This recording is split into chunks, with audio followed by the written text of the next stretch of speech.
There's been a lot of talk very recently, or definitely over the last several years, about the idea of intelligent design and how it compares to evolution. Intelligent design. And my goal in this video isn't to kind of enter into that discussion, or it's actually turned into an argument in most circles, but really to make my best attempt to kind of reconcile the notions. So the idea behind intelligent design is really, there are some things that we see in our world that are just so amazing that it seems hard to believe that it could be the product of a set of random processes. And the example that tends to be given is the human eye, which truly is an awe-inspiring device.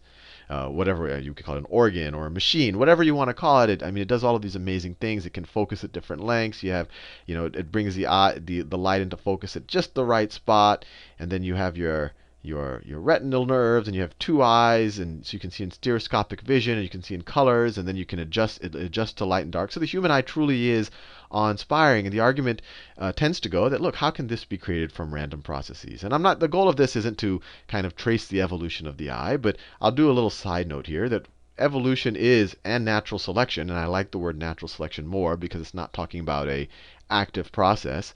Natural selection is acting over eons and eons of time, and we do see evidence in our world of kind of a progression of different types of eyes. In fact, all evidence shows that the human eye is not perfect.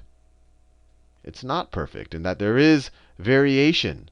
There is variation. I mean, we all know some of us are nearsighted, some are farsighted. We have astigmatisms. It degenerates over time. People generate cataracts. There's a whole set of things that can go wrong with the human eye. And I'm not using that as a rebuttal, but I'm just showing you that there is variation even in what I believe is truly an amazing piece of biology. And even if you go outside of the human world, there's obviously a huge spectrum of eyes. You have fish at the bottom of the ocean that have eyes that are really just light sensors that barely can, maybe tell you, and some insects are like this, whether there's some light or some heat around. Nothing really more than that. And at the other end of the spectrum, far better than humans, you have certain birds and certain type of nocturnal creatures where they can see in the dark. Maybe you have a certain, cats can. Actually, all cats have these reflective material in their eye that allows them much better night vision. So in that way, they're superior to human, and they can see just as good as humans during the daytime. You have certain birds who can see with far more visual clarity at far better distances than humans can. So there is no perfect eye. So I'll go to a little bit of a theological argument here. And for those of you who watch my videos, you know that I'm one to stray away from theological arguments, although I might eventually do a whole philosophy playlist. But I want to be very careful not to offend anyone's sensibilities, because that truly is not my intention. But the whole point I want to make is that, look, if you believe in a God, and I won't take sides on that argument in this video right here, it's to some degree, I would say, almost disparaging of an all-powerful being to say that this human eye, it kind of gives too much importance to us as individuals. I always think that religion, and actually science, actually everything. I mean, we should be humble in our lives, and there should be the realization that we as humans really, this isn't perfection, and to imply that this is the best that a kind of a perfect entity or an all-powerful entity could produce, I think is a little actually disparaging of it. I'll give you another example. And I'll put my engineering hat on here. And once again, I want to be very clear. My goal isn't in this video to say, oh, look, hey, evolution, random processes, that by itself, there's no God, and you just have to live with it. No, that's not my point. I'm actually making the opposite argument, that a belief in God would not point to a God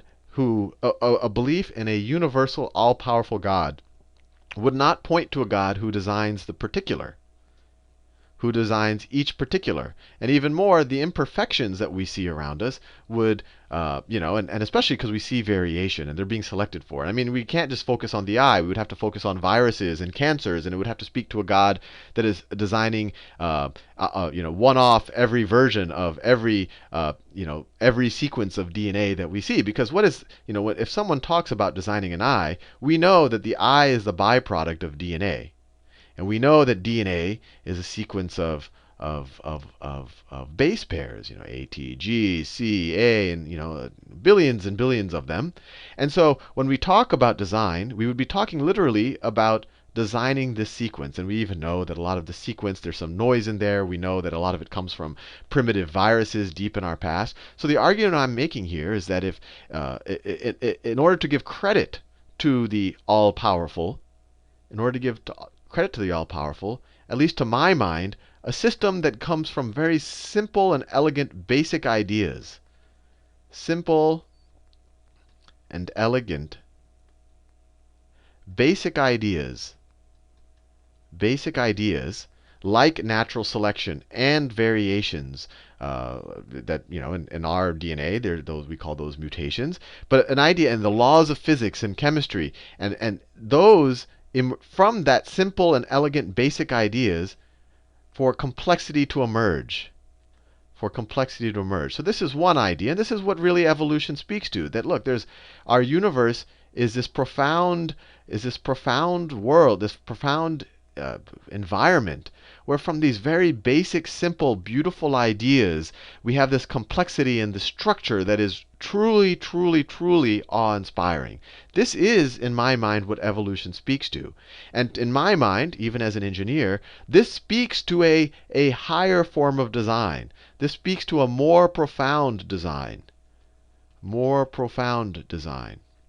So this whole video, the whole argument is that if one does believe in a God, and I'm not going to take sides in that in this video, but if a God that speaks to beauty and elegance and is infinitely powerful, then this idea of the laws of physics and chemistry and natural selection, which is really, when I talked about natural selection in the last video, it was really, I think you would find it was a bit of common sense. That this is a very profound design, and it speaks to the art of the designer, as opposed to designing each of these entities one-off. And what's even more profound about the design is that it's adaptive. If there's environmental stress, then the other variations survive more frequently. So so it's never changing. That perfection, that no instance can ever be pointed to and say this is the highest point that this design can reach. That is always, I don't want to say getting better. It's always getting more suited to its environment as it changes. And that, to me, is a better design. And now, just following up on that, and I want to be very clear, this whole idea is to kind of raise the standard of what we expect out of design. Is to kind of show other points or other places in the scientific or mathematical world where this does emerge. And the best example I see of that is with fractals. A lot of y'all might have seen this is the Mandelbrot set, very famous set of fractals. It's immensely complex. In fact, you can keep zooming in on the Mandelbrot set at any point, and when you zoom it out, it becomes infinitely complex, and you can explore it indefinitely. But the beauty of it, the true beauty of it, is all of this can be described by one equation, one almost shockingly simple equation, and that's this. Z, the next z is equal to the z before it squared plus 1. And you're like, say, Sal, you start talking about intelligent design and evolution and all of that. What is this? Why are you all of a sudden breaking into fractals?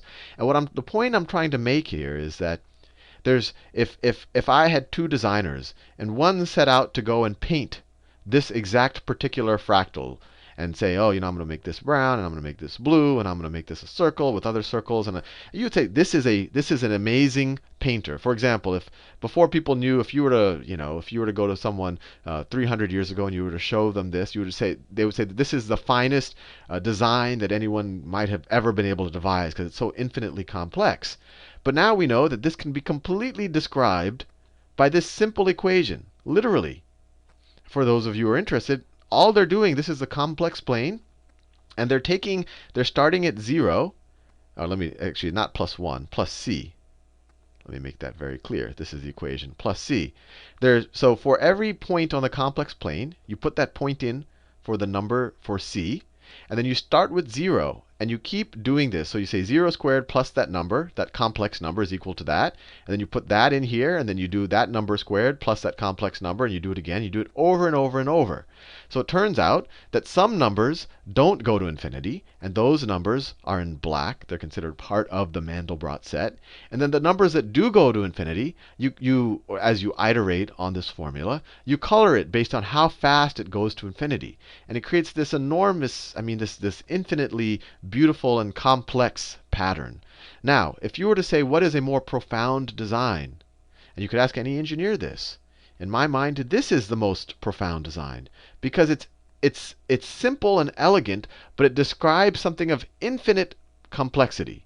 Infinite complexity. It's not just focused on the particular. It's focused on kind of the meta level. It's focused on creating kind of just the idea that of which this is just an example. So anyway, this is probably my most, my video where I steer most away from kind of the science of it all, and maybe I focus a little bit more on the slightly metaphysical or the awe-inspiring. But my whole point here is to really throw out my little idea of how you can reconcile these notions. That evolution, the randomness of it, does not speak to a kind of a godless universe, although I'm not going to take sides on that. It speaks to a more profound God in my mind. So anyway, forgive me for taking my liberties, and I want to make it very clear. I don't want to offend anyone's sensibilities, but I really just wanted to throw this idea out there. See you in the next video.